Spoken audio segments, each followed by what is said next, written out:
In our neck of the woods, sports is tradition. Sports is passion. Sports is family. Sports is fun. Welcome to our house.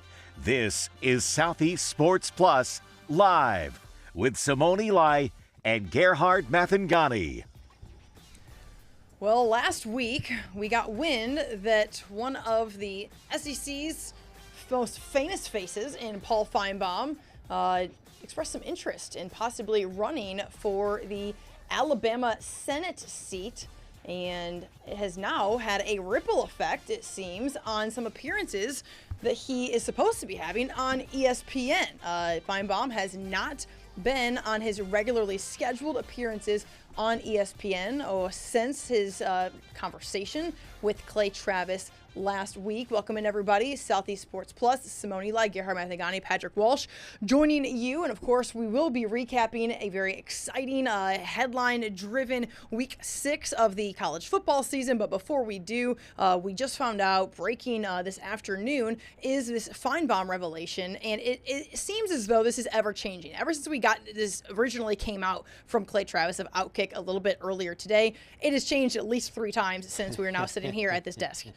It certainly has, and just by the nature of when our shows begin, our show begins the same time as Paul Finebaum's. Yeah. I literally have it up just to see if there was another a person in that chair. Is it him? It's him. He's literally on the air right now. He just ran the intro, and now he's doing an interview with Brian Kelly. I'm sure the number's really high too, because naturally everyone wants to see 13. So it sounds as though it's not anything to do with the SEC network when it comes to like his regular show that Correct. airs every single afternoon. However, since his interest or whatever it is that he put out there about possibly having interest in the Alabama Senate seat, they have decided, hey, okay, you're not going to be making your regular appearances on other elements there on ESPN. Yeah, it seems like this is it turned into something. This is just conjecture from the outside. This seems that he talked, obviously, the politics with Clay Travis on a rival network, and then it feels like the people that were there with ESPN and Disney might not have liked it. They pulled him off his appearances on ESPN, but if you're just a watcher of sports, you saw him on the SEC Network. I watched the SEC Network when they were down on the Swamp before that big game against Texas. He was there. He did his normal radio show, but it took a twist when Clay Travis put the report out that he's been let go from all of his ESPN duties. And you weren't really sure, and I don't think he's walked anything back. It just seemed, when I first read it, it sounded like, hey, Finebaum is off the air. Right. It seems like Finebaum is off of his regularly scheduled ESPN appearances. Correct. And now it's just taken even another weird turn here, because apparently there was some talk that he was going to be on some shows tomorrow back on ESPN. So it kind of looks like, just outside looking in, there's a bit of damage control. Yeah. And I'm literally reading all this stuff in real time. These tweets are coming out like rapid fire and Clay Travis puts this, this was less than half an hour ago. It says, this is a story in 5 parts. Finebaum does an interview with me, infuriating his bosses. They pull him off the air for his scheduled hits. He tweets about it. He, being Clay Travis, tweets about it. I'm gonna use his words. A moron PR executive says it's not true. A moron PR executive tells a reporter that he's back on Tuesday after the immense blowback. So it just looks like you almost have to listen to everybody, almost like kind of listen through their words, not what they are saying. Well, I think that it's safe to say where Clay Travis's source was from. Paul Finebaum. Yes. I mean, Paul told him. Yeah, I mean, it's not like he had to go very far to figure out who it is that told him there was a shift in the schedule. Right. It's shifting back. We do know, or at least I found this out today, that Paul Finebaum is in the midst of moving back to the state of Alabama, which I guess maybe that was. I didn't listen to the Clay Travis interview. Maybe that was part of what he said, or maybe that's just common knowledge. I guess there is something to do with, of course, being in state and wanting to run for that seat and all of that. Well, he has a house like in Mountain Brook too. Sure. But I think that to make it like an official move over, when you get fans riled up down in the SEC, they'll get behind anything. Football teams, Senate races, you name it. I mean, it doesn't take much down here, because it's definitely sports driven. It just means more in the SEC. We are right, and we had a great opportunity, Patrick and I, to talk to Peter Albrecht, our main news anchor, last week when this story first broke. And one of the big things that he said, and I thought it was awesome, is the fact that these people are celebrities. It's the reason why you see a marriage with sports figures. It's true. And in politics, but this is a little bit different because he's a sports figure, but he's kind of like us. He's a voice outside the sports world, not a coach, not a player. So it is really interesting to see how this one is broken down. And then, like you said, he can't really do both. You can't run for a political office and try to raise, Pete said, in the neighborhood of about $16 to $20 million.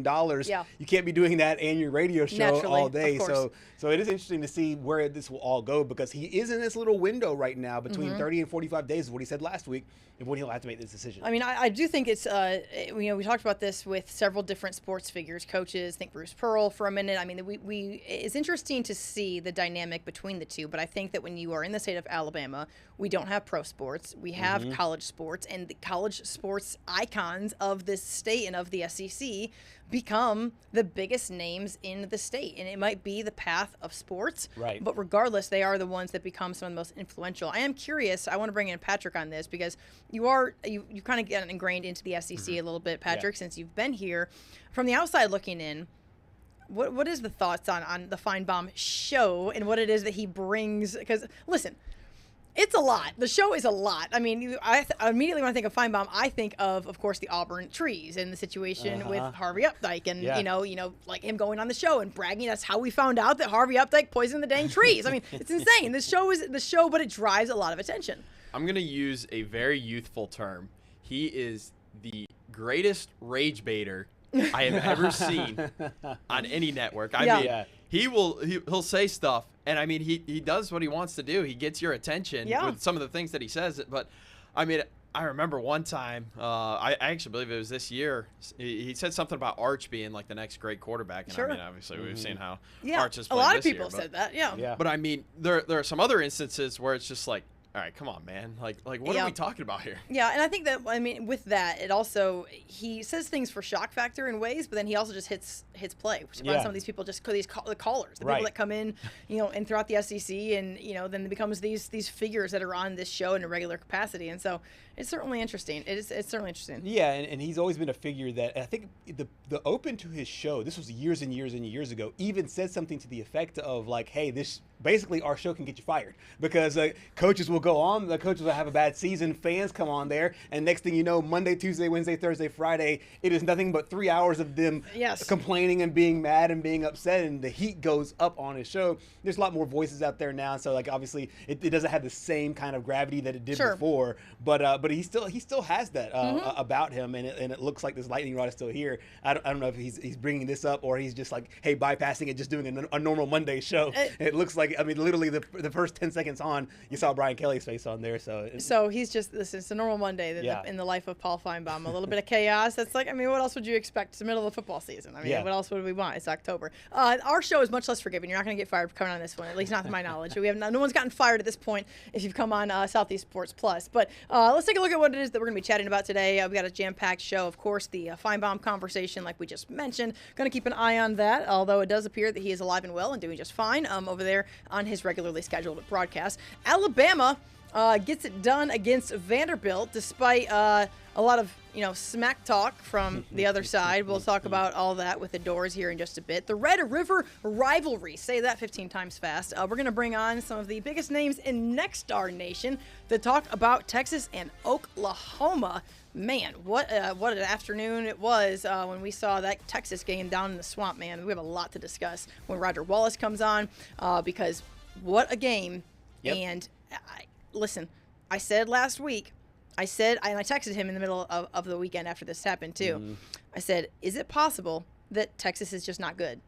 Is it possible Texas is just not good? And it seems like a possibility. A possibility for sure. And I thought when you first posed it, I thought that is interesting, because the 3 games that they played after the Ohio State game, you did not get a true measure. You didn't know. That's what I said to Noah. That's what I said to Noah. Yep. And honestly, I thought the Florida game was almost going to be an extension of that. Let's just say they've gone in there and beat Florida. It'd still be like, okay, well, it's Florida and they're struggling. Now that they've lost to Florida, it makes your question that much more valid. Yes, and if you want to know what Noah responded, I will let y'all know what it is that Noah responded. Stand by, because it was a pretty great response. He said, and I quote, remember that time that I asked you, is it possible Texas isn't good? He responded, can't think about anything other than the Maryland choking in that game. To which I said, I don't even know who they played. to which he responded, they were up 20-0 in the third quarter with a facepalm. So that is, we'll definitely be discussing that with Noah hopefully later this week. But we will have Roger Wallace on here in just a little while. I know we have a couple of great guests that are going to come on. We said for several weeks now we were going to do this, but we're excited to bring on Roger and Brian Brinkley over in Oklahoma City to break down everything with the Red River rivalry going into this week. All the stakes, who is in, who's out, is John Mateer in, is he out, is Arch Manning in, is he out, is he going to get benched? I mean, who knows? We will find out, but these two definitely going to hold it down. Two legacy sports directors in Next Star Nation. Yeah, I can't wait for that. And there's so many new pieces, so many new wrinkles here in this rivalry. And the fact that it's year 2 now in the SEC makes it even more interesting. No doubt, no doubt. We're just getting started here on Southeast Sports Plus. Going to take a very quick break, and when we come back, we're going to talk about what went down in Tuscaloosa. Of course, Nick Saban was there getting his honor for the College Football Hall of Fame, plus the Tide getting it done with another SEC victory, now 2-0 in conference play. We'll have a recap on that and much more over the next 2 hours. Stay with us.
Welcome back in Southeast Sports Plus. Simone, Gerhard, Patrick joining you on this Monday after another week of college football, guys. We kind of had a smaller size of SEC matchups. One of them that took center stage, of course, was the 2:30 kickoff there at Alabama. It was the college game day game. Johnny Manziel in the house. Nick Saban, of course, McAfee, and everybody there for Alabama and Vanderbilt. Gerhard, a lot of hoopla over there in T-Town. Of course. I mean, especially after what happened last year. It was Kalen DeBoer's first year, first time Vanderbilt had, beaten Alabama. Alabama had just vaulted to +1 in the nation after knocking off Georgia 7 days before. So you had all of these elements going into last year, and then the star quarterback for them a year ago, Diego Pavia, who put up 400+ yards on Bama, 40 points on Bama in that big win. He's now making his return. He's now a celebrity. Talking trash. Theo Vaughn was the guy that was the celebrity guest picker. So it just... It's his mom's girlfriend or something. Yeah. And they showed his mom 15 million times. Literally, could they have shown her one more time? I don't think they. I think we saw her more than Kalen DeBoer. But it had all the elements elements of exactly what you want. Had some celebrity, had some payback. It was Bama. Bama's on this nice little surge right now. Bama was a big favorite in the game, but Vandy played really well as well. So it was awesome. Yeah, the final score in this one, of course, was 30-14, and it's a close game and close score. I don't even know if it's as close. The score, it maybe doesn't even really tell the true tale. If you didn't watch this game, wow, there was definitely a regular back and forth.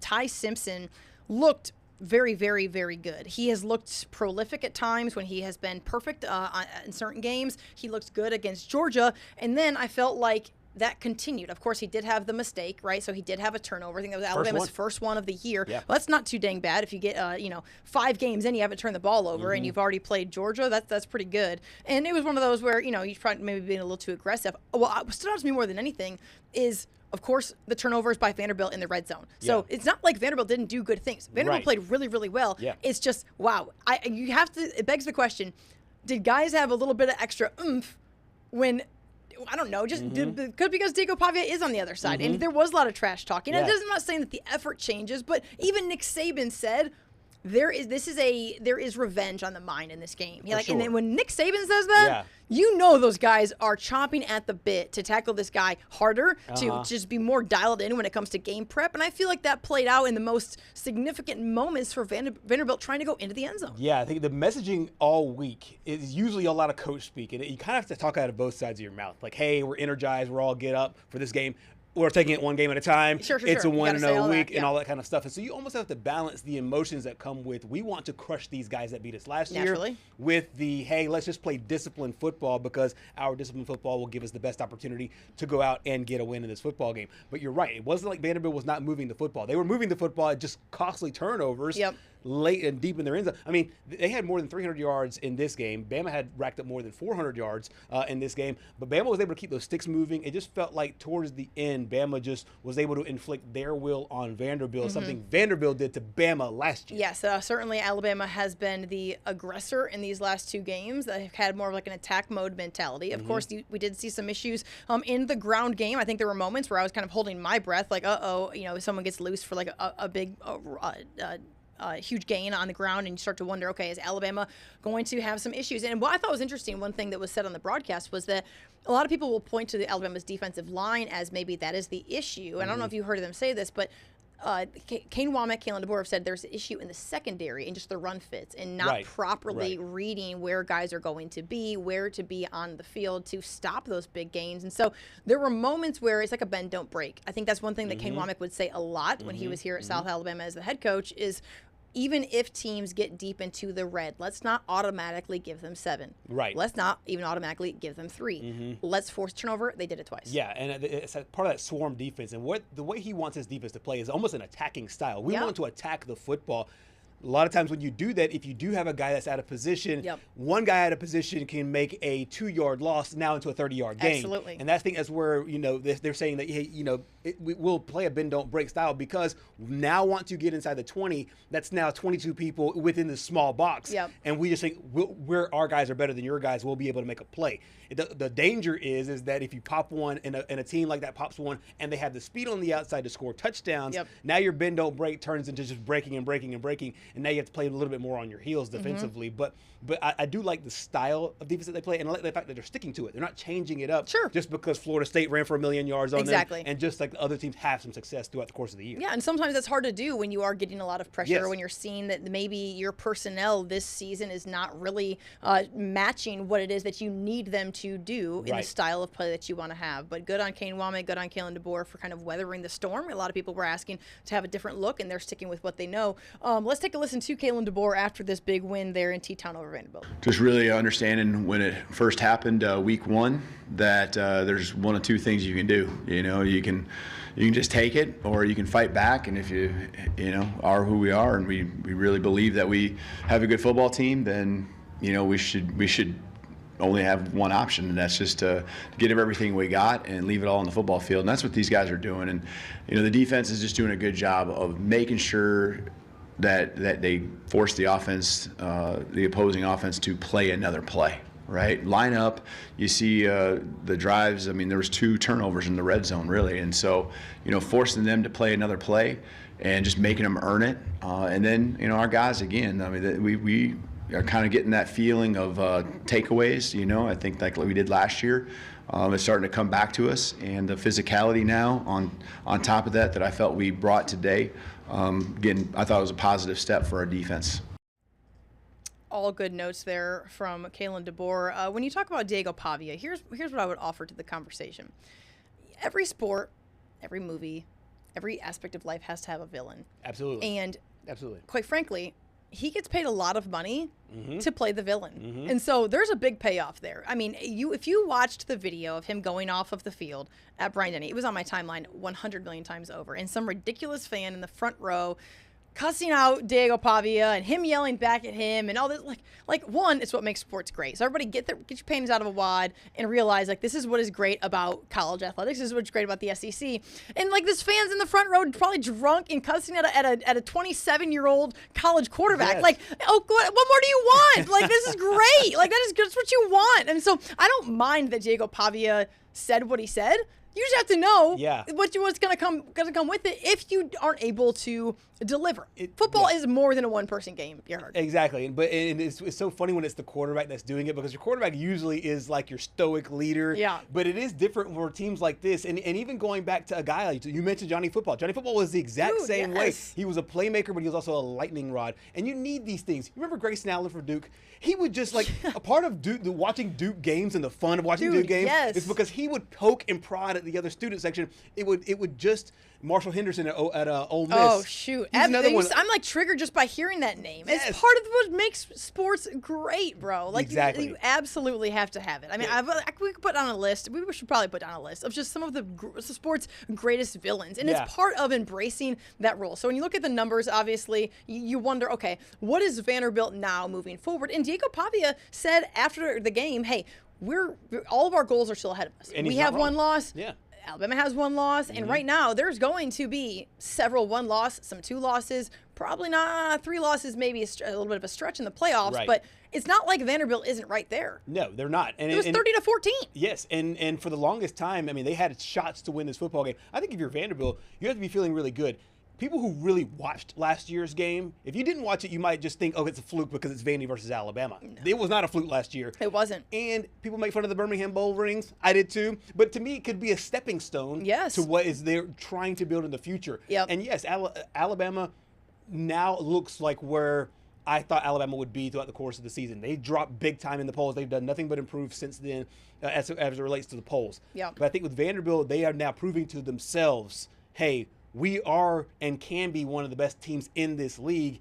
And I think this gives them nothing but confidence moving forward because, as you said, one loss is not punishing anymore now with this new wave of college football. No question. And they're going to get tested really, really quickly. Of course, LSU, Missouri, Texas, Auburn, Kentucky, Tennessee. The SEC is so strong top to bottom, and we don't even know who's at the top and who's at the bottom anymore. Right. Quite frankly, I mean, Texas just lost to Florida, okay? And Billy Napier, although I don't think this saves him, this is certainly something that like right now, what is football? If anyone has that answer, if anyone really knows what the hell's going on, if you could let me know, that would be great because I'm very lost. You can do the same thing. You can do the same thing in the NFL right now because I think because the NFL there is such parity, and we've talked about it in college football as well. There's such parity. There is no dominant team. There is no just. So you probably should not be juggernaut. betting on games. Is all I'm gonna say about that. Hey, unless you get a good number. Unless you get a good number, and whew, you know what? Talk about. I'll give you 10 seconds for a second. Patrick, we need you. Watching that football game, Bama was up 9. I want you to go back and watch that last touchdown.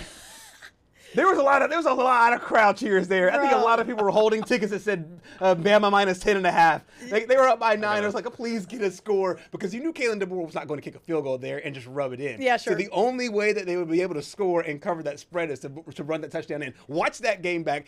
I'm telling you that decibel there meter. Was more. You mean in Bryant-Denny Stadium? Yes, there was more energy. Yes. Not just in the local establishment that you were saying. Yes, exactly.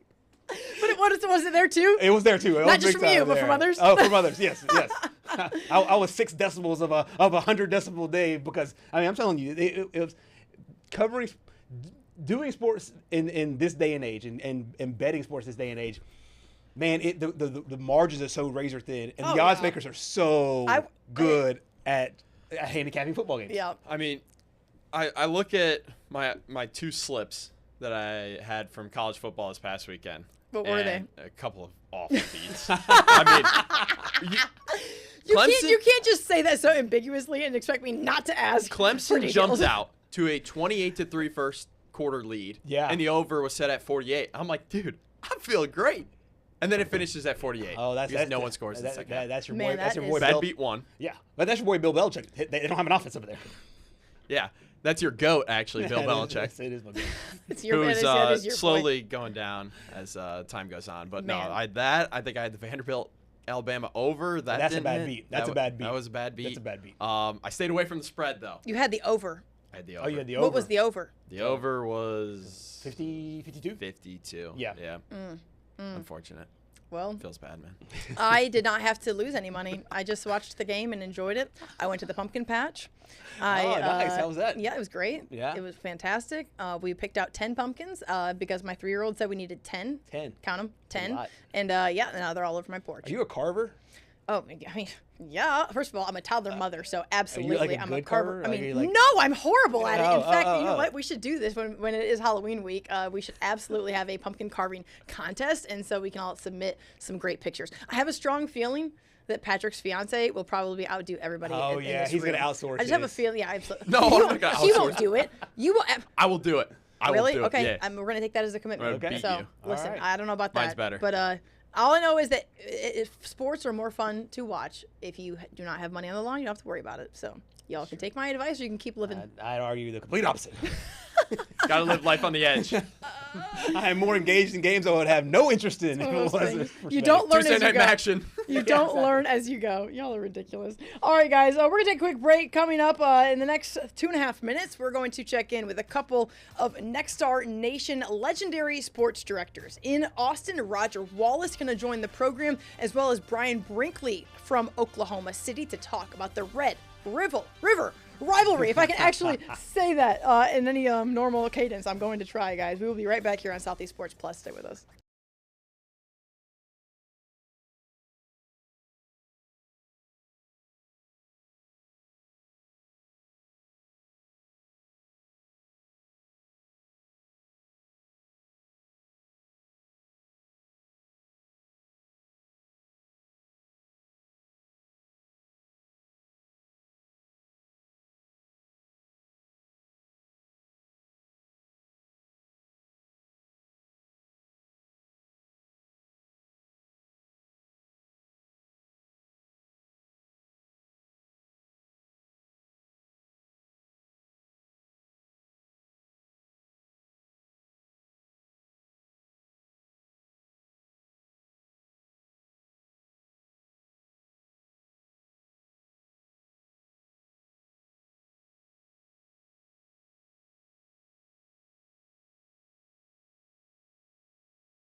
Welcome back in Southeast Sports Plus. Simone, Gerhard, Patrick joining you on this Monday afternoon as the college football season rolls right along, and several teams were on the bye this past week. A couple teams went down to the swamp and took a kind of a shocking loss, and hey, some of those will meet this coming week. That includes Oklahoma and Texas. And without further ado, we're very excited for the first time here on Southeast Sports Plus to welcome in two legendary sports directors in the Next Star Nation. Here's Roger Wallace from Austin and Brian Brinkley joining us from Oklahoma City. Good afternoon, guys. How are you doing on this Monday? Doing good so far. This is a hectic week. I know Roger would say the same thing. It's a build-up, and every year is just a little bit different. We got a pretty unique matchup, I think, this year. Yeah, Roger, I know that we were talking a little bit prior to starting the interview. Right now, Texas sitting here trying to kind of figure out what it is that went wrong there in Gainesville. When you look at that win, or that loss rather, before we really break it down between Texas and Oklahoma going into this weekend, what stood out to you or what stood out to Steve Sarkisian from the Longhorns this past Saturday? Well, the one thing you can't afford to have happen in the SEC, and that's bad line play, offensive and defensive line, and they had it on both sides. Florida ran over Texas. Texas couldn't move the ball. Arch Manning was sacked 6 times. I think he was hurried another 8 times. Just a bad recipe for a ball game that you kind of had a hunch Florida had a game in them, and you wondered when it would happen. And it happened against Texas, a team that still trying to figure out really how good they are. Yeah. You know, they lost by 7 Ohio State, then won 3 games we knew they would win, and they go to Florida, get beat by 8. Second straight game, they're flailing away at the end to try to get a tying score, but couldn't get it done. And it was all about the line. Offensive, defensive line just didn't hold up. Of course, everybody looks at the quarterbacks, and of course, Arch Manning got a lot of spotlight preseason, and then in the struggles early. Just a hair. When I go back and watch this game, I watch some of the highlights and just kind of break it down. It seemed to me that Arch had flashes of what we thought he would be. That nice touchdown towards the end of the game, and just leading touchdown drives. What do you make of him through the first now 5 games of the season and the first game in the SEC? Well, it might sound crazy, but I'll contend this was his best game because of what I just said. The under duress, the pressure, being on the road, all the stuff. Ohio State was a different kind of game because this one had more drives, had more points, had more chances, and he just took a beating. And he missed some throws. He got some runs with his legs that kept drives alive. He hit some throws. So in a weird way, because he's just getting lambasted nationally, I know, I thought this was his best game as a Longhorn. And Sark kind of echoed the toughness he saw, the fact that he kept going, didn't make all the plays. But again, this goes back to, guys, what we talked about in the summer. The expectations were absurdly high on Arch, and all they were going to do was cut him down unless he was playing perfect, and he hasn't come close to that. Brian, I misspoke. Oklahoma did play this past week. I thought they were off, but they might as well have been off because they played Kent State. And so when you look at this team right now, of course, quarterback is a hot topic when it comes to Texas, but it's also one that we talk regularly there with you and Holden because of John Mateer and what he's been able to bring not only this conference but Oklahoma Sooner program. It's a guy who's also facing an injury after that broken thumb or hand injury. What is the latest that you guys are hearing right now on John Mateer going into the Red River rivalry? Well, he showed up on Saturday for the Kent State game. He suited up, didn't warm up because he has a cast on his right hand. And Brent Venables said after the game, he's assuming that Mateer will not play, or as he said, can't play Saturday. So I think, which I was a little surprised Brent even said that much about it. But yeah. I think the plan is going to be Hawk. I just can't see how Mateer would be recovered that quickly to play, even though he claimed he was going to try to do that. But I think it's safe to say it's probably going to be Michael Hawkins starting at quarterback. And he had a rough go of it last year against Texas, but everyone from Ben Arbuckle to John Mateer to Michael himself has said he's a much improved quarterback over a year ago, and he certainly has a lot better people around him this time around than he did last year. Yeah, Roger, it's funny because Steve Sarkisian's saying that he's assuming that he is going to see John Mateer. So which one do you assume is going to happen if you had to kind of paint this one? Well, first of all, I can't hear Brian, so you might need to paraphrase a little bit what he said. Thank you for letting us know. Brian said that we'll work on that right now. But Brian said that he is hearing that Brent Venables said, listen, they don't expect him to be out there and playing. Whether that's going to be the case or not, TBD. Whereas Steve Sarkisian is saying, hey, we are preparing as if he will be on the field for the Sooners. He said that, and then he kind of backed off a little bit, and then he went into, we're preparing for Ben Arbuckle's offense, and he knows what a handful that was. They saw Michael Hawkins last year. He saw him against Kent State. Sark did, got to watch that tape. Clearly, he's concerned about the quarterback. He's way more concerned about that Oklahoma defense. That is where, and Brian can speak to this, they've made drastic improvements.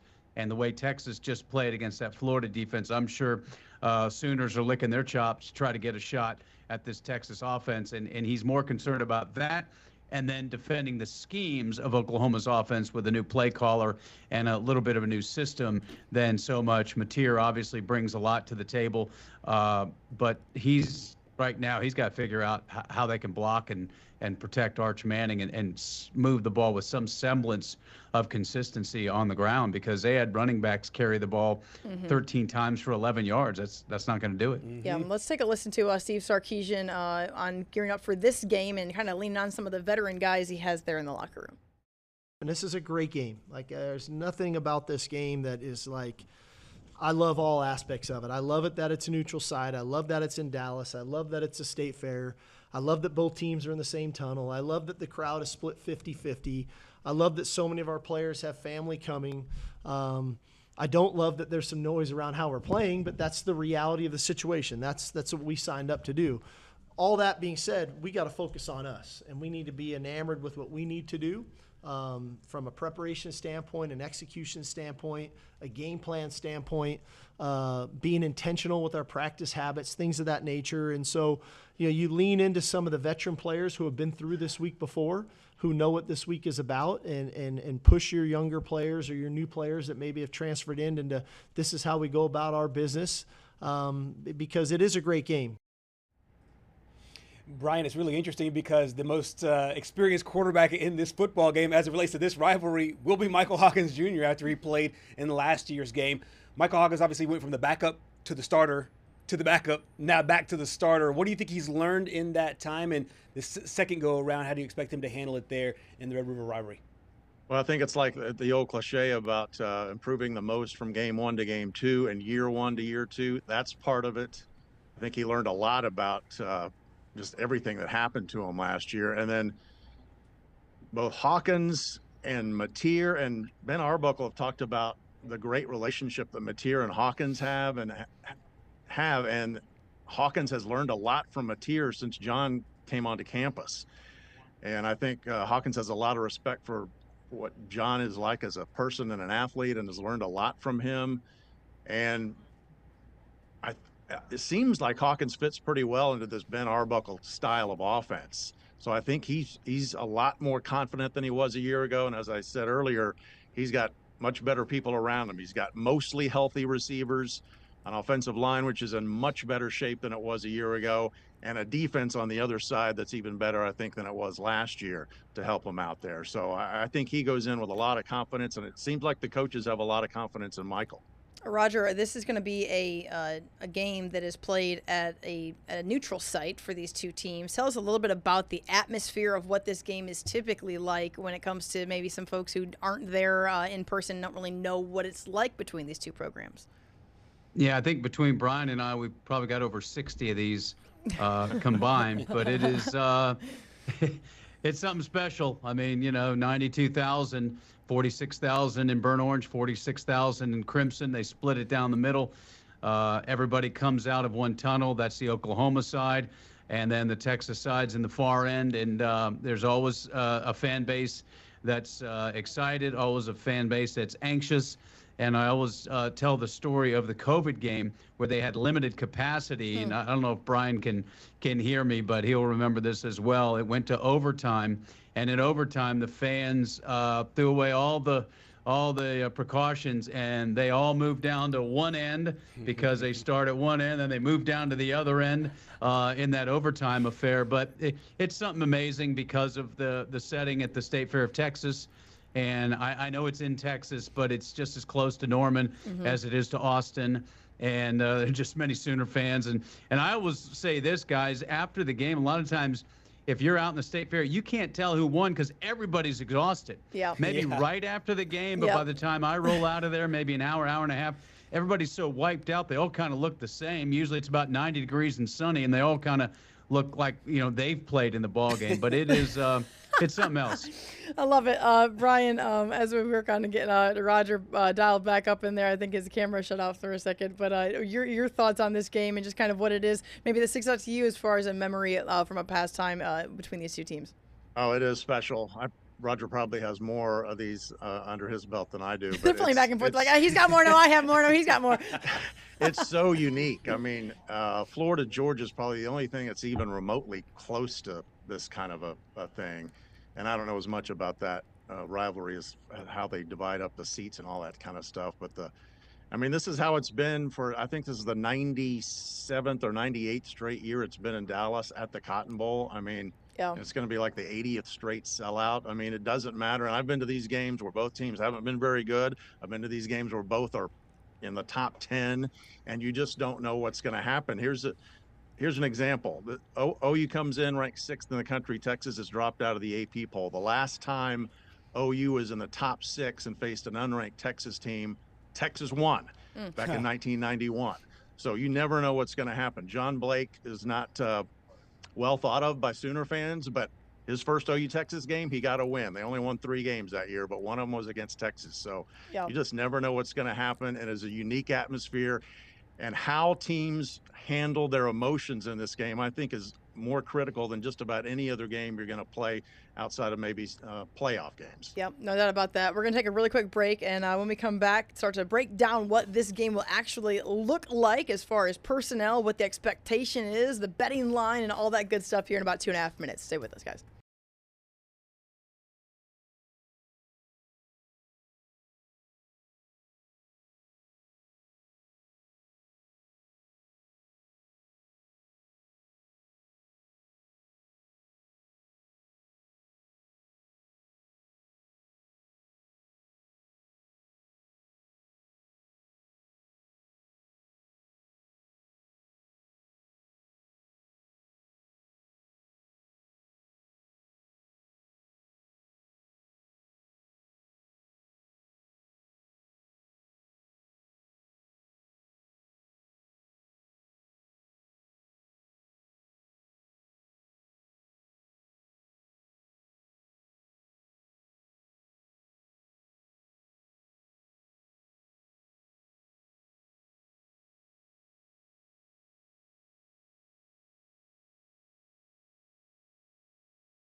Back here on Southeast Sports Plus, rolling right along and chatting with our friends in Oklahoma City and Austin as we gear up for one of the bigger rivalries in the SEC, which is, this is only the second year for the Red River rivalry to be played now in the SEC, as Oklahoma and Texas joined the conference a couple of years ago. Roger, I will ask you first, when it comes to maybe last year's game, it being the first time in the Southeastern Conference since rejoining the league and what this looks like, how have you seen there maybe a shift in, in the fan bases, in the hype of this game, in how big of a game it is as it pertains to the schedule or what it looks like for postseason opportunities?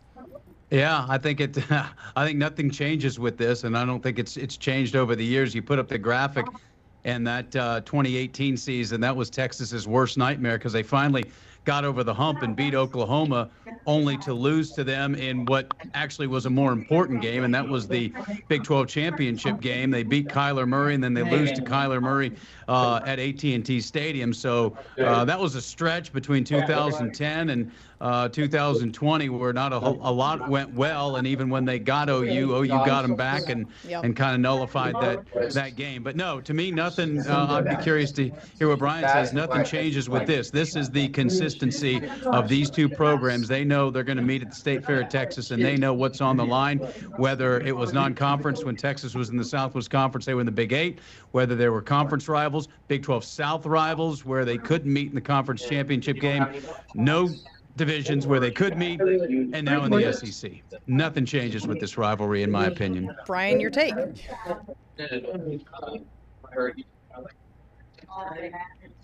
Oh, Brian, you got us? Can you hear us, Brian? I left him speechless. He is totally speechless. As we continue to try to work on him being able to hear us now. Brian, you can hear us?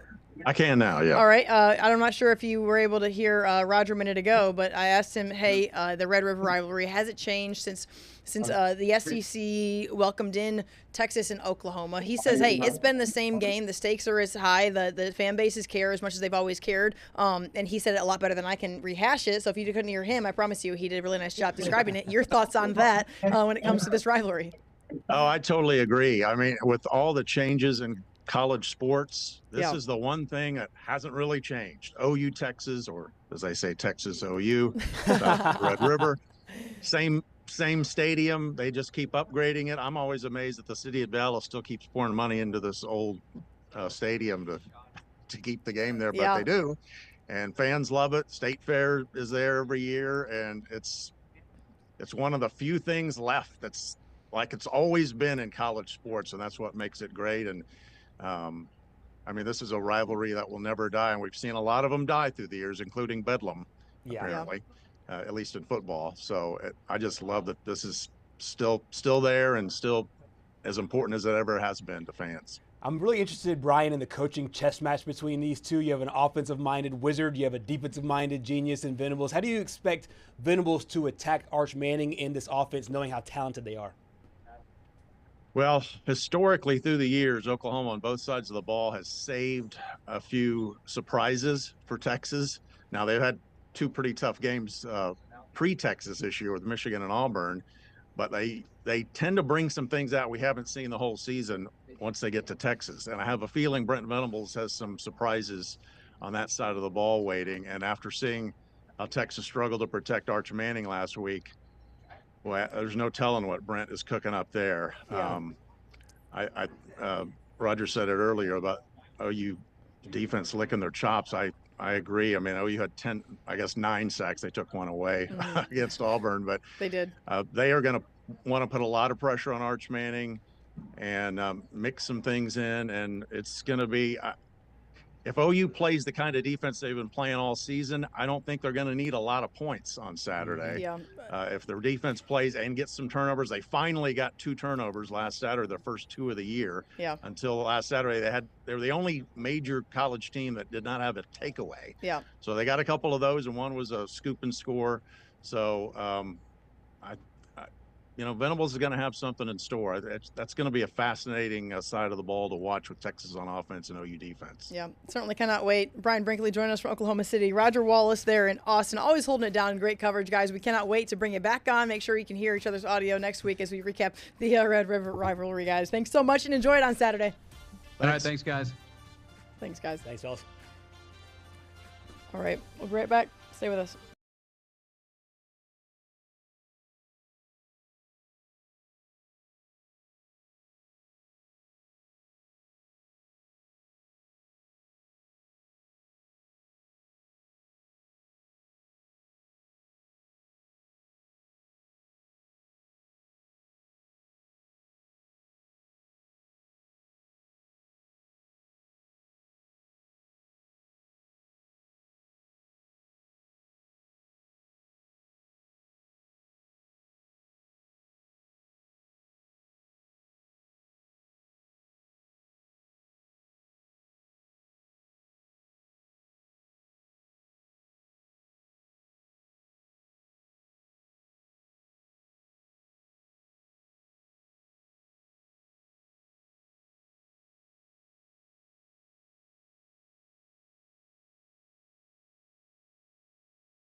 Outbound transmission?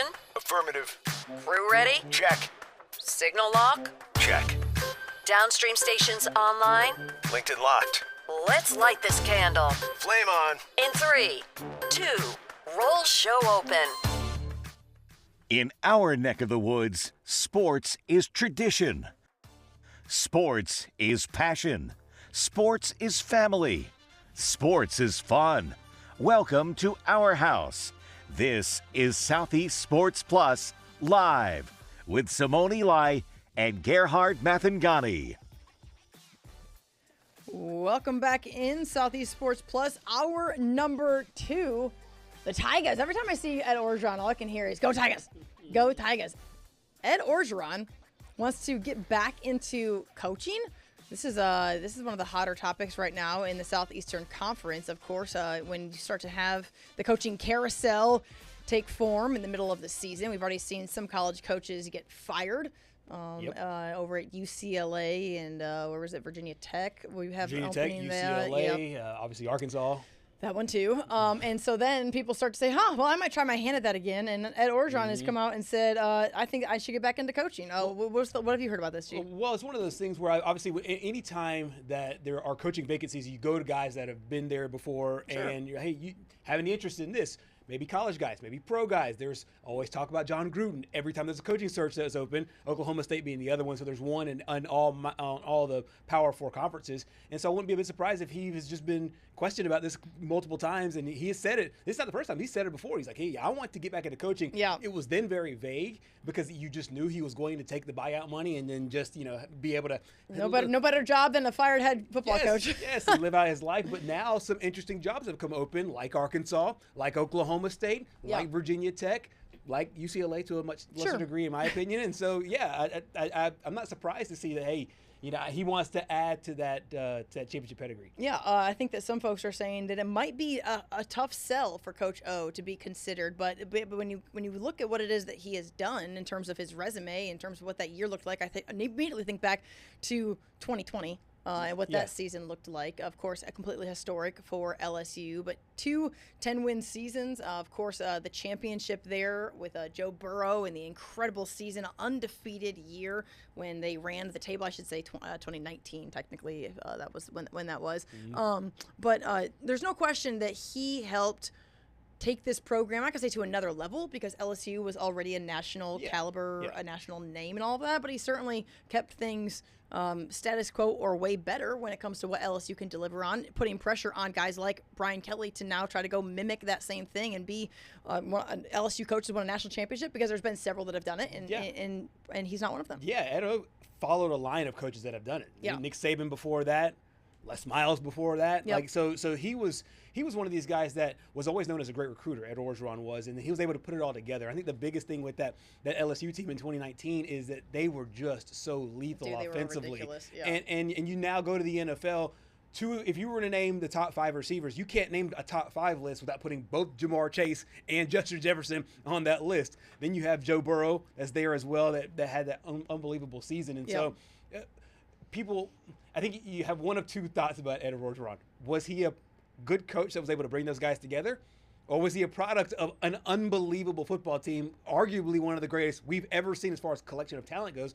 If you were in the latter, if you think he was carried and buoyed up by one of the best college quarterbacks ever and 2 of the best receivers and an offensive lineman that was unbelievable and a secondary that was great defensively, I could see you shying away and being like, unless you can just, catch lightning in a bottle again, I'm not sure if you're our guy. Well, unless you can get Joe Brady back on staff somewhere too, which is not going to happen. I think that was one of the biggest. There's no question that was absolutely what people. Ed O might have been the guy doing the press conferences, but I think that everyone was sitting there giving credit to the offensive coordinator as to what it was that was actually making that continue forward for Joe Burrow and company. But you're right, the pieces you have to still have a head coach. He was the head coach, so he's going to have that on the resume regardless. And somebody got Joe Burrow away from Ohio State to LSU. Once again, he's a good recruiter. So I mean, there's a value. And everyone's on a better that recruiter with money, especially these days. I mean, especially in this conference. So there's no question about that. Yeah. When we recap this past week, when it comes to scores from the SEC games, any game that really sticks out to you, G, and I'm pulling up kind of just the entire Week 6 slate, what it looks like there in the Southeastern Conference. I know that we kind of had a dialed back approach in terms of teams that played against one another. Yeah. But Texas A&M beat Mississippi State. There was that game. I was gonna go there, but I'm just saying there was that game. Patrick, did you watch that game? There was one of our friends. Yeah, I watched that game. Yeah, our friends here on the set that was standing on business all week. Which friend was on the set? Which friend on the set was standing on business? That might be me. Yeah. Did you have that soundbite? Let's take a listen really quick, guys, to what it was that our friend Patrick Walsh said about this game going into the A&M Mississippi State game. I don't want you to think about it. I just want to say win or loss. I don't want to think about the statement you just made, anything like that. Just win or loss, okay? Mm-hmm. A&M State. Loss. He's not. He had to. You see his eyes. He thought about it because he's waiting for me to make my point. No. He's trying to keep me from being great. First of all, I don't even think that you believe what it is that you're saying right now. I just don't believe. What? So okay, the state. The state is at home, so that's 2 weeks from now. Okay, so they're going to be at home against Auburn. Here's my thing: you can guarantee A&M, or A&M will guarantee you one loss that makes you shake your head. They have no business losing. Yes.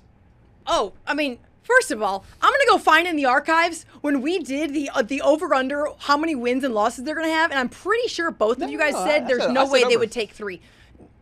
No. Look, go back and look it up. I'm going to find it. Go back and look it up. Okay. I know what you said.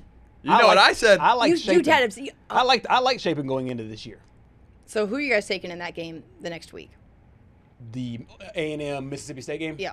I'll still take A&M. I'll take A&M in that game. Yeah. And you're taking State on the road. I like State. Okay. I really do. He doesn't even believe the words coming out of his mouth as they're coming out of his mouth right now. I can just tell you.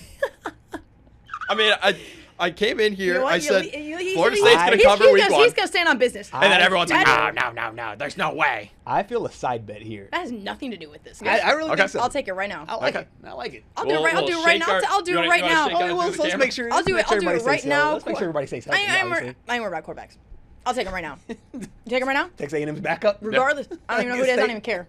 I don't even care. Give me Mario and Craver and the guy from Birmingham, and give me some Mike Elko.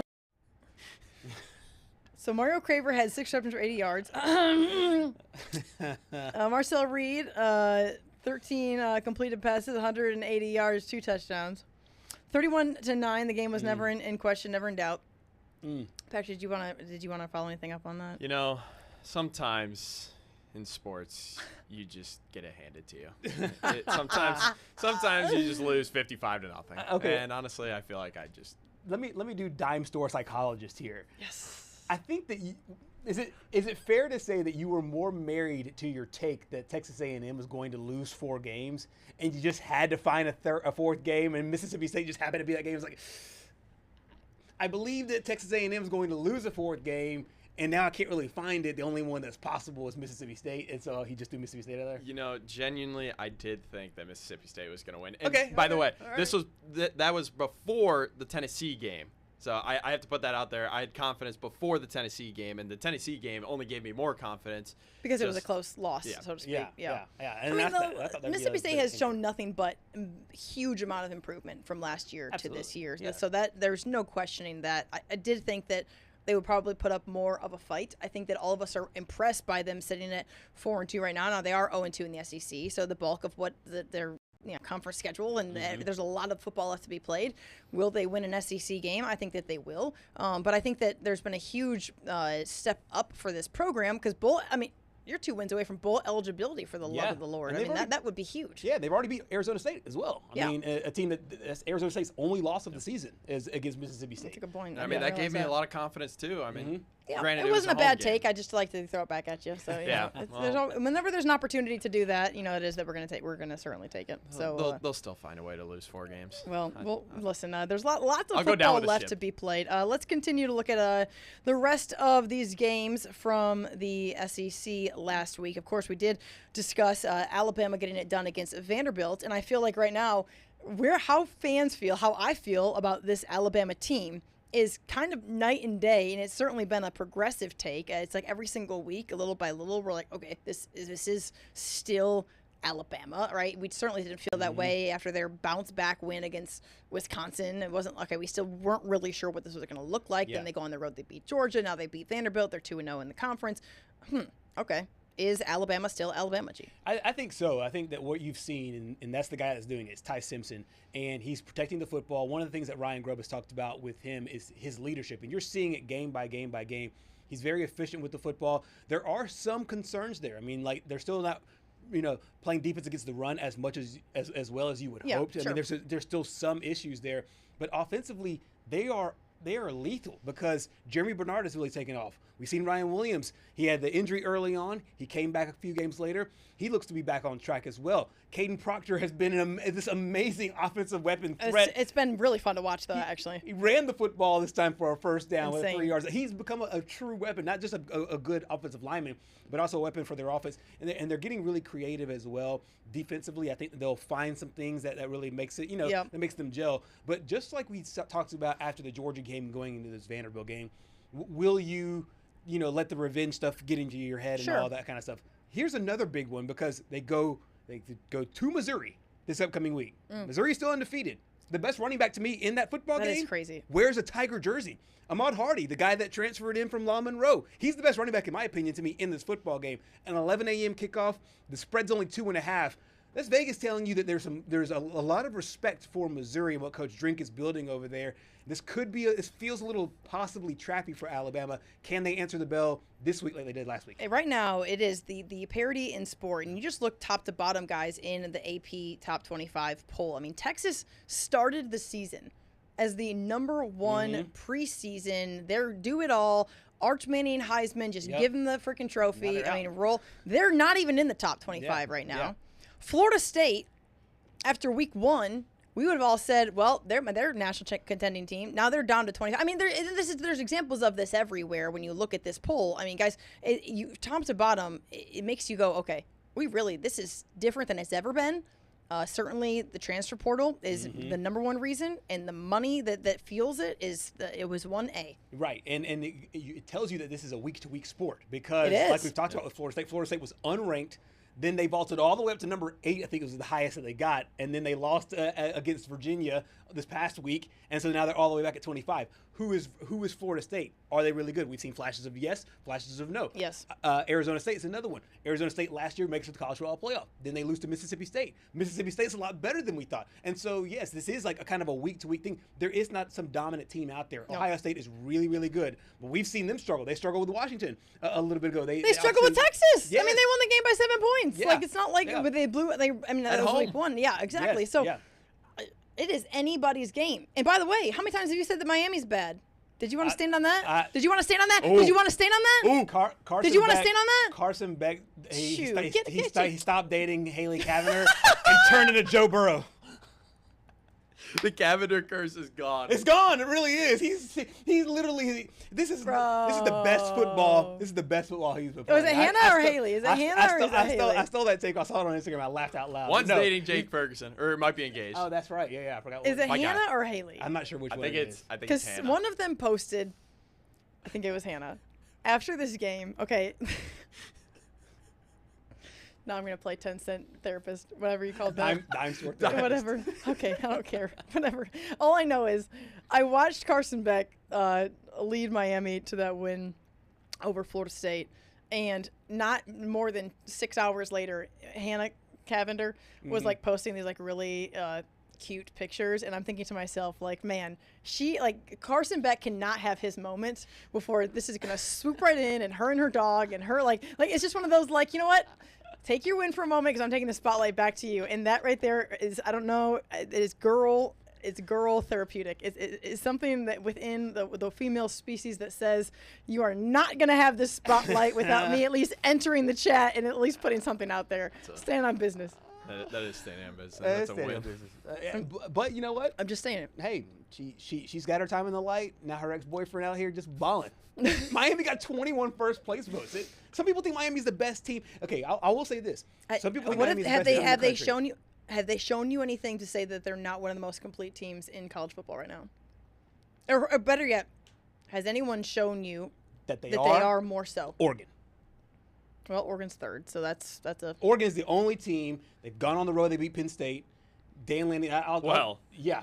I mean, how big is that win? But I think a lot of the. I mean, that was. I think a lot of what we saw in LA was the fact them losing that Oregon. game twice. Yes. They lost that game twice. James Franklin said, "You know what?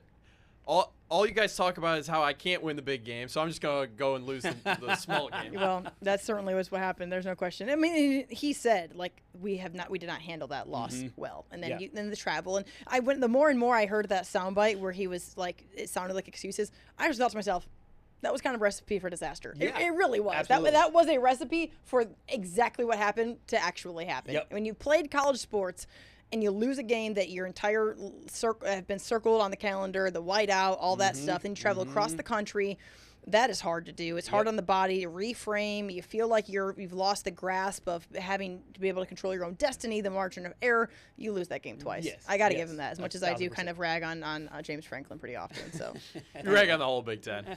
Honestly, I do. I really do. But I do like Dan Lanning, but I don't even consider him in the Big Ten because, well, it's like a fake Big Ten team. Also, too, to both of you, do you think that that Kirby Smart called off the dogs, all puns intended, that against Kentucky, to where it doesn't look as bad? I think he did. This is my. I didn't watch take. that game. I didn't watch the game close enough. Yeah, I didn't watch the game close enough, so that's on me. This is my take. We were on with Jack Patterson last week, and one of the things that came up in Kirby Smart's press conference was how much his love for Mark Stoops. Yeah. I think that he called off the Dogs in that matchup to make the score not look as bad.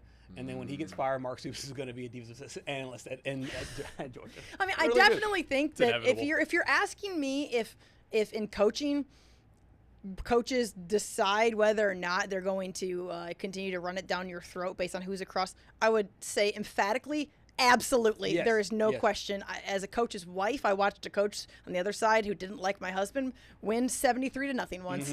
And they did not. Now, my husband talked a lot of trash at media days going into the season. I said, honey, you probably deserve that one. Okay. So quite frankly, you get what you dish. And that is, what are you going to do? You sign up for it. You better be able to take it. Kind of like Jacob Pavia. Like, you're going to get sacked in the red, and you're going to turn it over, and you're going to get cussed out on the way out of Bryant-Denny. So such is life. Welcome to the SEC, my guy. I mean, how in the world do you go into this thinking that this is a good thing to say, playing Alabama? It's like the villain mentality, bro. He's getting paid millions to do it, too. Yeah.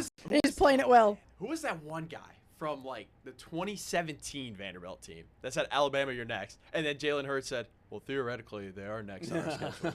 That is so Jalen Hurt thing to say, by the way. Yeah. And then they blow him out 59-0. Was it the quarterback position there? Who was talking trash from Vanderbilt in 2017?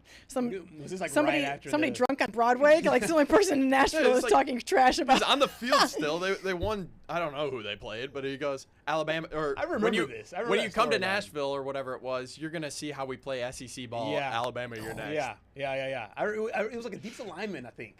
It was a bigger guy. I remember that. Not the position to be talking that type of trash, but that's certainly interesting. Mr. Nonchalant, Jalen Hurts. Lord theoretically, we are next. All right, guys, we're gonna take a quick break here on Southeast Sports Plus. Plenty more to come as we wrap up hour number 2 on this Monday. A lot to get to, and also going to preview our Week 7 games. Man, it's a crazy top 25 poll. We'll look at that too after break. Stay with us.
It's Monday, and we are looking ahead to week 7 of the college football season. But before we do, let's take a look back at Saturday. One game that stood out to many, Gerhard, especially in the SEC, of course, is Florida beating Texas. I think this was a line that scared you a little bit going into this game, and then we see the Longhorns get upset, and now sitting here on the outside looking in the top 25. There's an old saying, Simone, that if it's too good to be true, it possibly is. And I think that this line set at 5.5. It was underneath a touchdown. Yeah. And to me, it just screamed. Vegas is telling you, take this Arch Manning and company against this lowly Florida team who lost to South Florida earlier this year. It just felt trappy. But it's one of those games where I looked at it, I was like, had to stay away. Because I didn't, honestly, because at this point, Florida had done nothing to me to prove it. Hey, you should take your tax-earned dollars and your tax dollars and go bet on them. So it's one of those where. Patrick, did you bet on that game? Yeah, I did. -5.5. Great weekend for me. Yes. Yeah. Listen, Amazing man. weekend. Maybe you should take some advice from Gerhard going into your weekly your weekly thoughts. My volume's a lot smaller, but at the same time too, you had to sweat out Bama games, sweat out literally and figuratively. But no, this Florida team has been one that we've made fun of for a large part of the season because of what happened in the South Florida game. And we were talking like, hey, Billy Napier was going to be gone. Patrick, one of his overreactions was, hey, Billy Napier won't even survive halfway through the season. I think a lot of people shared that sentiment. Sure. But I think there was a quiet confidence in that Florida locker room that, hey, we can get this done. And that combined that with the fact that Texas has not played very great football as of right now. It does let you think that there is a second gear here for the Gators, and that schedule is still ridiculously tough. Yeah. But this could be a springboard moving forward for those guys. Well, let's take a listen to Billy Napier. Before we really unpack all of this, let's take a listen to Billy Napier. Of course, his quarterback, DJ Lagway, had a great game. Had a lot to do with one of their big-time receivers, that Mr. Wilson playing for the first time this season. Let's take a listen to Billy really quick. Well, I think he's a great teammate, and I think what motivates him is doing his job for his guys. You know, that's one of the things these guys kept saying, my guys, right? And I think, let's take our guys and go beat him and his guys, if that makes sense. And I think ultimately that's when he's at his best, when that's consuming him and he's grinding throughout the week and he's studying the opponent. He's taking care of himself. He's working in practice. He flips that switch and kind of gets into that competitive spirit in practice. And I think we kind of saw it Wednesday of this week. I would say it was the first time I kind of saw he can kind of get in that place, as a competitor. I kind of saw that, and you kind of saw it out there tonight. So in general, I think he's a great teammate and one that he wants to be loyal, wants to come through for his guys. And I think ultimately that's what showed up out there today. So DJ Lagway honored by the SEC, and take a look at his stat line. It was certainly impressive. I mean, the guy threw for nearly 300 yards, went 21 of 28 on the day, 2 touchdowns. Both went to the same guy, in Dallas Wilson, who was playing for the first time. And I think sometimes, Gerhard, it really just take to having guys around you who just make your life a little bit easier. And sometimes it's not this profound, but this was pretty impressive because Dallas Wilson came in and certainly made a quick impact. Yeah, both guys have dealt with injuries going into this season. Dallas Wilson, it almost looked for a little while that he might miss a very significant amount of time. He obviously missed the first few games of the year, but with DJ Lagway too, it felt like he could never really get going because he was in a boot for the start of fall camping. He couldn't get everything rolling, but it just feels like both of their health concerns got better at the exact same time, and that also led to the chemistry on the field, and he was able to go to a guy who is so young, playing against Texas, two of the top brands here, in a really pivotal point of this season. I just feel like from a timing perspective,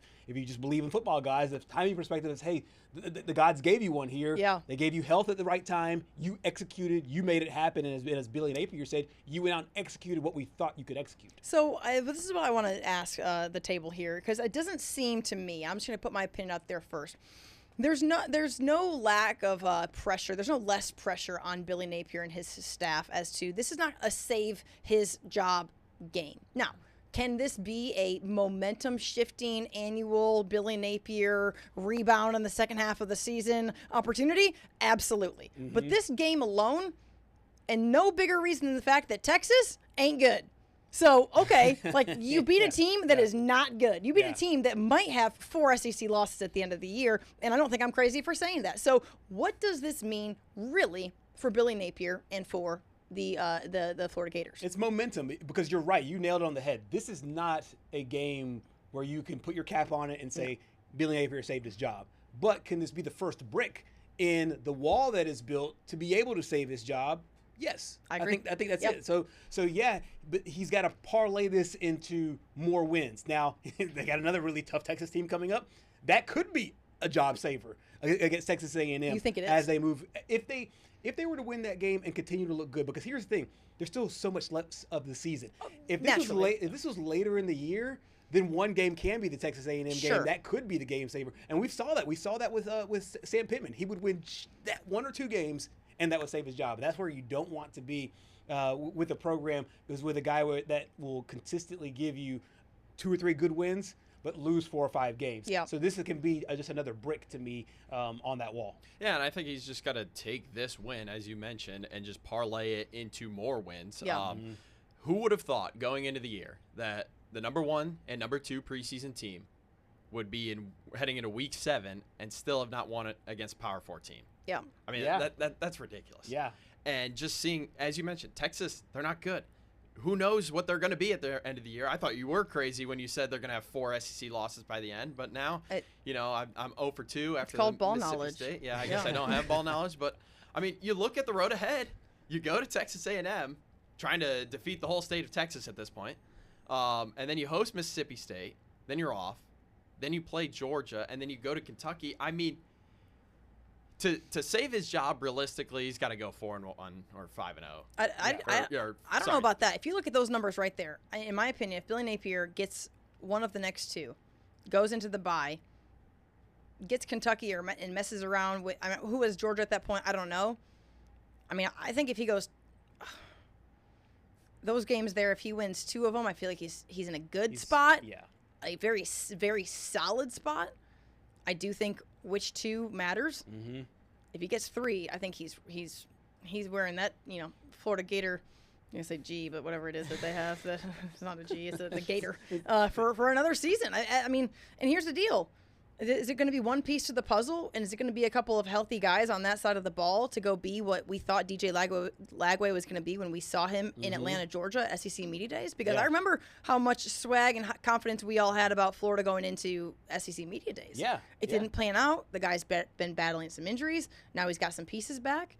Look out. Yeah, look out. And I do think this show is nuts. This conference is nuts. What are we talking about? 10 seconds ago, we just said Billy Napier. He said Billy Napier was going to get fired the day after he didn't make out of the weekend, for the love of God. But who could have blamed him? Because they lost to South Florida, and then they ended up losing to LSU, and they don't look good. But the way the schedule lays out, it lays out to where those games that you just showed, they're all winnable games. They're winnable football games. And I agree. The Georgia game is kind of like Ohio State. The Georgia game is like Florida, Oklahoma, where it's not in Athens and it's not in the swamp. It is a neutral site game there in Jacksonville, Florida, the world's largest outdoor cocktail party. So that is a very that's a very winnable football game. Yeah. Kentucky at that point, the wheels might be completely off there at Kentucky at that point. Now, they do end the season. Of course, they still have the rivals in Florida State. They still got Tennessee. They still got Ole Miss. And so it's just that was just the next 5 weeks. Right, yeah. That's just the next, foreseeable future for this team. Yeah. I mean, we went into the season saying, okay, Florida's got the toughest schedule, but Oklahoma's not too far behind. And, I mean, Oklahoma's turning to a backup quarterback with John Mateer out for who knows how long. Billy Napier had to win those non-conference games in the beginning of the season. He didn't. He goes on a 3-game losing streak before winning this weekend against Texas. And, I mean, you look ahead, you almost wonder how much of an impact would Dallas Wilson have had had he played the whole year and not been hurt. I think we're talking about, I think it's significant. Yeah, I think it would have been LSU. The guy put up over 100 yards and 2 touchdowns in his first appearance, which, and here's the deal. Of course, it takes a guy to throw it to him, but it changes the mentality of a quarterback. It's like when the 3 of us are doing this show versus if the 3 of us aren't doing this show, right? We all have our normal pieces. We have the pieces that we have had to, build every single day to build and do the show. Okay. And then that changes a little bit when one person isn't here. On Friday night, you left us, right? And then I had to drive the show to do the high school football show, and then I'm sitting there and I'm having to like manage several hats. Well, DJ didn't have the guy who helps him manage hats. He didn't have the guy who's kind of his bailout or his main target, right? Somebody who he just feels comfortable with. He worked all off season with these guys, right? So now that that's there, and then what happens?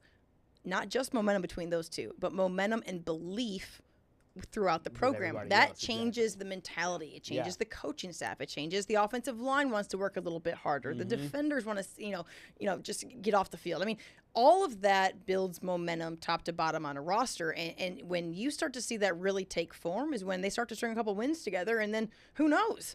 Is Florida in Atlanta again? Maybe. What? Maybe. I mean, and I mean, if they're 3 losses, and let's just say LSU continues to have a good season. Let's just say they run the table. Let's just live in a hypothetical world for a second. 2 of their 3 losses, South Florida does look bad, but maybe not because South Florida is a good football team.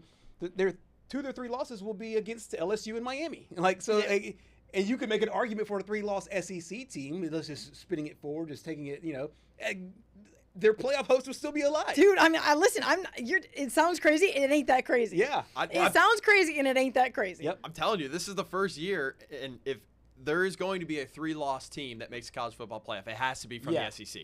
Yeah. Because as I told you last weekend, there is no other conference where there is as much cannibalism as the SEC. Yeah, but here's what's so crazy, Patrick, is that let's just say it's Florida, 2 of those losses will not be in the SEC. So it's going to be an SEC team, but not because of SEC schedule. It's going to be because of, it'll be 1 loss is going to be to LSU. And then if they were to run the table, go to the championship game and then have an argument, they have a loss to Miami, who could be the best team in the country, despite Gerhard's wishes. And then South Florida, who really knew what that even was at this point. Going into week 7 of the college football season, what we were all looking at and discussing in week 2, Alabama is nothing. Florida State, give them the crown, like they did in 13. I mean, Florida, Billy Napier doesn't have a job. I mean, everything changes week to week. It is wild, wild times. It really is. And South Florida could be, if they continue to run the table. South Florida's only loss is Miami. Their only loss to the season is Miami. If South Florida is the Group of 5, representative, and LSU is in. Honestly, and Miami is we all figure out really quickly. None of us know anything. Is what this is. We don't know ball. Listen, there is no telling what things could look like in the next 2 months. But man, what a time to be alive in college football. No question about that. Patrick, I know that we also heard from Billy moving forward and as they prepare for this Texas A&M game. Let's take a listen to what Coach had to say about this Aggies defensive line. Yeah, no, I think. Look, these 2 interior DLs are exceptional, and we're very familiar with the edge players as well. That's the challenge. It seems to be a challenge every week in this league, right? So the key is we play on time. We're assignment sound. We play with fundamentals and techniques, and we get the ball out on time. I think that's the key. So we got to get them open. We got to throw it on time, and we got to protect inside out and keep the quarterback clean, right? So protect and effect. It's the same every week. Which team does it better is typically a good indicator who wins the game. Mike Elko said that he wants people to start believing that Texas A&M is a national championship contending program, and right now they are 5-0. Yep. They have been hitting on all cylinders, both sides of the ball. They're tested on the road. They're tested at home. What is Texas A&M? Texas A&M to me is legitimate, and you mentioned Marshall Reed earlier. I think he is one of the better young quarterbacks that is in college football. Yeah. Went to South Bend, picked up a huge win there. We've talked about Casey Concepcion. We've talked about Billy Napier alluded to that defensive line. To me, they're a complete football team. You asked a moment ago, hey, what teams have shown you in all 3 phases that they're very good? Oregon was the first one that came up to me, but Texas A&M is probably right there in that top 5 teams. Ole Miss is another one of those teams that I feel like they have it, and so far they haven't had anything or done anything for me to move off that standpoint. Yeah. I mean, I think right now, complimentary football is more important than it has ever been. And I think that for a while, we were trending towards if you can score 45 and outscore Right. somebody, you're going to be okay. Yeah. Well, then we go look at that Notre Dame A&M game, and both teams scored 40, and it ends up being this wild, race down to the finish. I think that when you can have stout defense, a team that can weather the storm, as well as an attack mode offense, you're in a good place. That sounds so cliche, but look around the league alone and tell me there are how many teams that have one and not the other. Auburn's had that for 15 years. Yep. Auburn's had a national championship defense for 15 years, and they can't move the ball offensively if Hugh Freeze's job depended on it on days, and they can't protect the quarterback. And then there are examples of this all throughout college ball. When you have complementary football, when you have a team that can get off the field and you can turn right around and you go score. I mean, right now, that is what you have to hit on all cylinders, and the teams at the top of college football are able to do both. I mean, I look at last year's Miami team. Cam Ward was arguably the best quarterback in college football. Yeah. I mean, they were scoring 40, 50 points a game, but, the defense couldn't stop anybody. Yeah. And then they have to have an overhaul of their staff. Right. I mean, and they have to realize, okay, as much as we all want to become this high-flying offense, if you can't stop anybody, well, guess what? You're gonna have a hard time with that because everyone else is going to put up a boatload of points too, and they will make those stops down the stretch at the ends of game to be able to pull away with a win. Yeah, and if you are taking a look at those teams, what do they all have in common? They all have a couple of superstar leaders on the defensive side, yes, and a couple of superstar leaders on the offensive side. Yep. You need to be really good all the way around, but you need that one guy that just says, "Hey, follow me." Yeah. Ty Simpson in essence, has impressed me probably as much as anybody. Yes. I mean, when you look at what the type of leader that he is, when they had a soundbite that the team posted from him the other day, I swear I thought it was Nick Saban talking in like a different person's body. It was I was like, there is someone is playing a recording of Nick Saban through this man's voice. Like there's no other way this is happening. But again, and then they have solid leaders on the other side of the ball, and Deontay Lawson and different guys. And you have people like Caden Proctor, okay, who is going and just adding this like spark of like, all right, a little bit of like magic here, and what it is that he's able to do is this big old dude, toting the football, looks like a newborn child. I thought that when they handed it to him the other day, I was like, they handed the ball to him, that ball disappeared. I'm like, that man has even got that ball in his hands. That was crazy. The funniest thing I saw after last week was that every offensive lineman will be texting their head coach, Caden Proctor. He's like, hey, dial me up one, coach. Literally, where am I at? Look what Dan Skipper started in the NFL. Listen, I mean, Ryan Grubb had to have said something to Dan Campbell and Ben Johnson or something. Yeah. Like, hey, how do I get my O-line involved in the offense? Well, I mean, it's just ridiculous. It is crazy. But he looks I mean, he doesn't look natural at all, but it looks good. He does, and it looks really good. Dude's an athlete. When he painted that sideline, you could tell he's an athlete. He's a big 360 pounds. And just by the way, he's an athlete. And let's not forget the fact that there are receivers all the time that they run screens for that won't catch the ball first and then go make the play. Yeah. He got the ball, made the play, ran to do it over, and somehow just fell out of bounds eventually. But that was over Georgia game, of course. I mean, that dude, he has another level, man. Yeah. Just gotta improve that draft stock. Yeah. Listen, we'll see him at the combine running a 4.40. Well, if you don't think that's going to translate to the next level, there's going to be some point. Caden Proctor's going to be toting the rock at some point. Yeah, there's no doubt. Yeah. All right, guys, take a quick break here on Southeast Sports Plus. Plenty more to come here in 2.5 minutes. Stay with us.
Welcome back in Southeast Sports Plus, rolling right along, and some breaking news out from the Auburn Tigers. Of course, just a few weeks ago to open the season, Auburn went to Waco to play Baylor. They beat the Bears on the road. This is a home-and-home series. So next year, the expectation was that Baylor would be playing Auburn at Jordan-Hare Stadium to open the season. However, that has been changed. Auburn is set to move their 2026 home game against Baylor to Atlanta as part of the AFLAC kickoff game on September 5th.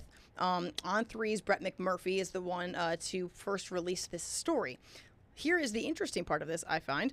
The move is expected to bring $5 million in name, image, and likeness opportunities for the Tiger student athletes. So a huge opportunity here for Auburn to move that. And I haven't continued to read how that is or why that is, but more NIL opportunities, Gerhard, is the reason why this game is going to be moved from a home game for Auburn to a neutral site game there at Mercedes-Benz Stadium in Atlanta. It's obviously going to get a lot of eyeballs, but I'm reading there right there along with you about the NIL opportunities for the Tiger student athletes. So this is obviously specific to Auburn because Auburn is the one making this move. And obviously Auburn recruits out of the Atlanta area right there in Georgia, whether it's South Georgia or North Georgia. Atlanta's a big recruiting base for them, so this could kind of work double where you're right there in the neighborhood of people that you're recruiting at the same time being able to create these opportunities. But like you mentioned, this game is tied to one of these brand games. What was this? The AFLAC game. Yep. And I know the Chick-fil-A has a lot of strong tie-ins with those early games as well. So yes, to be able to get your product out there, this was probably going to be nationally televised anyways. But to be able to have it in this venue, I think does a couple of big things there for Auburn. So I find it really interesting that the Tigers are going to give up a home gate against the Power 4 team in next year's opener against Baylor to go to a neutral site there, and they probably still have the tickets and all that as far as money goes. But taking a game at a Jordan-Hare Stadium, to me, the money will be a lot better if we don't play this one on the Plains. We play it in the Peach City. I really am interested in what the ins and outs of this are going to be. So I want to continue to look into this because it says that through a multi-million-dollar partnership, Peach Bowl via the Athletic Kickoff game will work with third-party entities to secure marketing assets and promotional appearances by Auburn student athletes, giving them meaningful visibility and new avenues to benefit from their NIL. And so I think that someone worded this on social media as a really creative way to get above the cap, because as we know, with the new House settlement, with that $20.5 million cap is going to be intact next year. We've already seen a lot of the collective companies kind of dissolve, right? That's going to go away, that third-party money. And so to be able to do it on the up and up, and to be able to do it through saying, okay, we're going to change the venue of a game, and you have the Peach Bowl and the AFLAC, securing different opportunities for student athletes. I mean, you're sitting here and they're kind of benefiting from other people kind of doing your work for you. This makes a lot of sense. A really, really smart move by the Auburn Tigers. And like you said, it's on the up and up. It's one of those things where it's legitimate. Everything is above board. All the money will be above board as well, and they'll be able to give their student athletes opportunities here. And I think that more universities will do this. The question now becomes kind of the second layer of this is like, as a college football fan, do you like it? Do you like that this game now feels more corporate than it does in Auburn? And on college football feels more corporate than guess what? I hate it if you're asking. But but I also know that you better dang play ball this way. Yeah, for sure. But this one would feel so in your face. Like, hey, we're slapping our game with the Aflac brand at the Mercedes Superdome. It's a Power 4 versus a Power 4, and I like it because NFL it feels very corporate, it is. And I like that. But it feels to me like it goes against what you really love about college football. But like you said, with the house settlement and everything else, yes, it's true. You kind of have to do these things to be able to have Auburn still be the same attraction as other places, to be able to give these athletes, hey, you get X amount of dollars. Now, what this is dollars and cents, I don't know. So Atlanta, often coined as Auburn East. There's a reason that, the stars are kind of like aligning. I would love to be a fly on the wall in the conversations between the executives on both sides, not only the bowl game, but also there at Auburn, to have made this move, because clearly someone sat down with a pros and cons list. Someone sat down with a list of, hey, okay, money in, money out, opportunities. And I think at the end of the day, there could be completely different guys wearing Auburn jerseys between now and September 5th of next year. Yeah. Because that is what the transfer portal has done. So if you can throw out there, hi, here's an extra, I don't know, $500,000 in revenue because we're going to open up the season, you think guys aren't going to jump on that and go wear? Absolutely they're going to. Yeah. So right now, and not only is it an NIL move, it's a recruiting tactic, because you can go completely reinvent your roster between now and next fall. Now, does Auburn need to do that? Well, at their offensive line, absolutely they do, right? Yeah. I mean, absolutely they need to get better situation going to protect whoever it is that's going to be playing quarterback next year for the Auburn Tigers. And I mean, again, it's multi-layered. There's a lot of different things to look at, but I think it's one of those things where also if you're Hugh Freeze, you're kind of loving this, because I think that people are crazy to think that Hugh Freeze would be fired after this year, kind of regardless of how it would go. Either I don't view Hugh Freeze as on the hot seat as much as maybe some people do. Yeah. But I certainly think that this is a nice bargaining chip. It's a nice feather in your cap to be able to work the offseason. That's for dang sure. I mean, I already have maybe some ideas here. Do you have Auburn's quarterback, whoever that is he doing commercials with Nick Saban and Deion Sanders? Yes, please. Yes, please. Aflac duck commercials with the goat and Prime. Like, what does this look like? And Aflac is obviously the title sponsor for this game, but there are so many entities that are tied to the game. You think about whether it's maybe Dr. Pepper or whoever, and we've seen college kids be the front faces on all these brands, all these commercials, and I mean, who knows what that will look like from a dollars and cents standpoint. I will say this: it does seem like there's a little bit of a fallout from some fans, because they're about to be on the road for 6 games. Yeah. I mean, giving up, so to speak. And I'm curious about how that impacts season ticket holders. How will that translate? I mean, there's a lot of things that have to be discussed before you make these decisions. So I know that all of those have already been decided, but they're not going to be playing Baylor in Atlanta, at Ole Miss, at Mississippi State, at Tennessee, at Georgia, at Alabama. Yeah. And if you're a season ticket holder and maybe part of your package was obviously getting these home games, and let's just say you don't want to go to Atlanta, because tailgating in Atlanta is very, very different from tailgating on the plains, and being able to give up those experiences in that time. I can see this being ruffling some feathers for Auburn fans, especially because it's not like you're moving, an SEC game. You're moving one of your Power 4 games, and one that I think a lot of people were really interested in. But I just find it interesting that the AD and everybody else for Auburn is coming out and basically saying this is tied.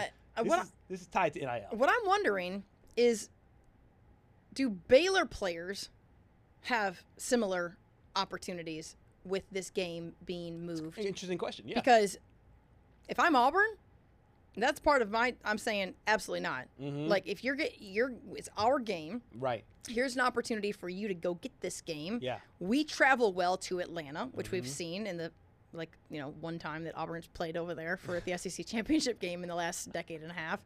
But, so they know that people will go there.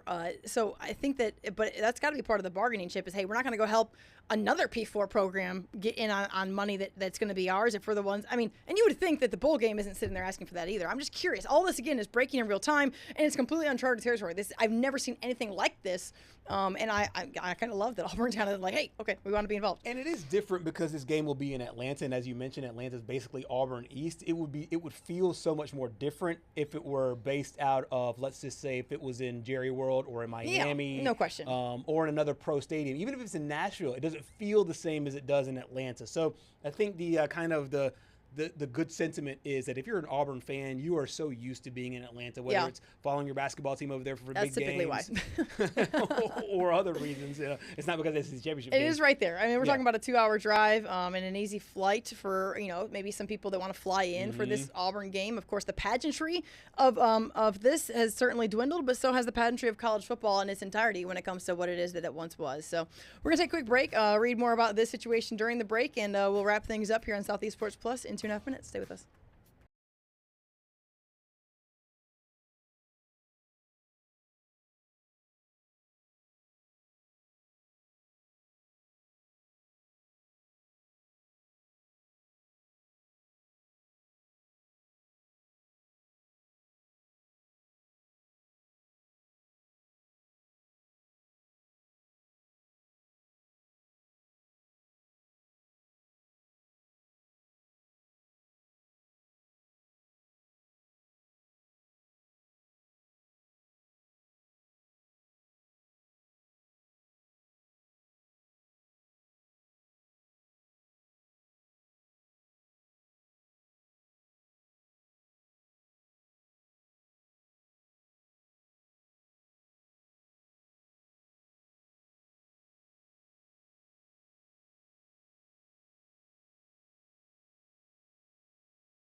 Wrapping things up here, take a look at the Week 7 Associated Press Top 25 poll. Ohio State stays the #1 team in the country with 40 first-place votes. However, look out for the Miami Hurricanes, up 1 spot and earning 21 first-place votes there. The Hurricanes checking in at 2, followed by Oregon, Ole Miss, and Texas A&M. What I really like there is the Oregon Ducks, and I think that they are the best team in America, but you really can't make the argument against Ohio State or Miami going into this year. Yeah, no question. Looking at the next 5 teams here on the AP poll in the final minute of the show, Oklahoma, Indiana, Alabama up to 8 in the country. They're up 2 spots, followed by Texas Tech and then Georgia up 2 spots from 12. They're now 10th. 2 words, Google me. That's Kirk Cignetti's catchphase. And how about the Hoosiers, the #7 team in the country? Huge test this week against Oregon. Dude, I cannot wait for that game. There's no doubt. What 2 different personalities those two are. I mean, 2 different personalities between Kirk Cignetti and Dan Lanning, but in a lot of ways also very similar. Really yeah.